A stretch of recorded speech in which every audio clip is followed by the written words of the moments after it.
Today we're going to be talking to Robert Haycraft. Robert is not only the prize-winning author of You Never Forget a Good Teacher, but is also chair of the Excellence in Teaching Committee, which gives annual awards to the most outstanding teachers who have come to their attention each year. Robert, can you tell us first who was given the Great Teacher of the Year award this year and why you chose him or her? Well, it was a close-run thing. As always, there were quite a few exceptional candidates to choose from, but we decided in the end to give the award to Alan Liddell, a teacher at Beauchamp High School in Wickford, Essex. I guess we went for him because of the lasting impression he has obviously made, not only on his students, but also on his senior colleagues. For example, the head teacher at Beauchamp recalls one famous assembly where he came in waving a raw fish. He talked about how his dad had told him as a child that fish was brain food, and then he led into ways the students could improve their learning skills. But I'm sure no child there will ever forget that assembly. And I have no doubt that local fishmongers were grateful to him too. So what subject does Alan teach? Although he does teach some maths and is also an excellent rugby coach, his subject is science, particularly chemistry, though he has taught biology as well. He certainly makes an impression. His pupils still talk about how he used exploding jelly babies to explain catalysts.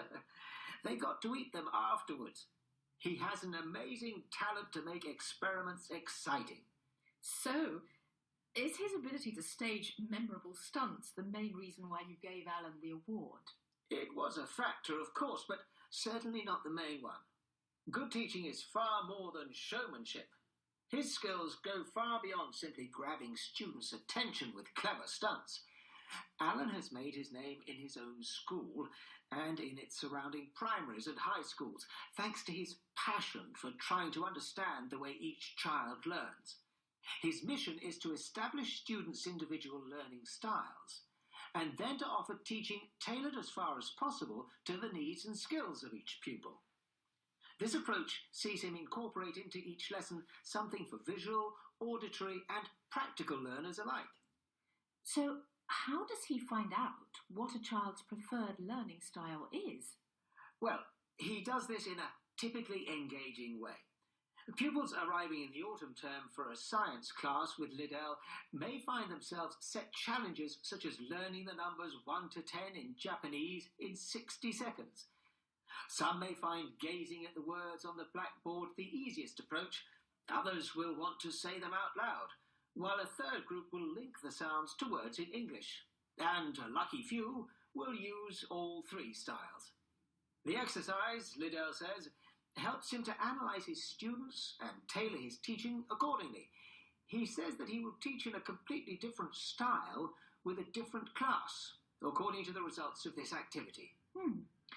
Does Liddell attribute his own approach to any particular influence? He does talk about his teaching practice days at a troubled secondary school in the north of England while studying for his teaching certificate.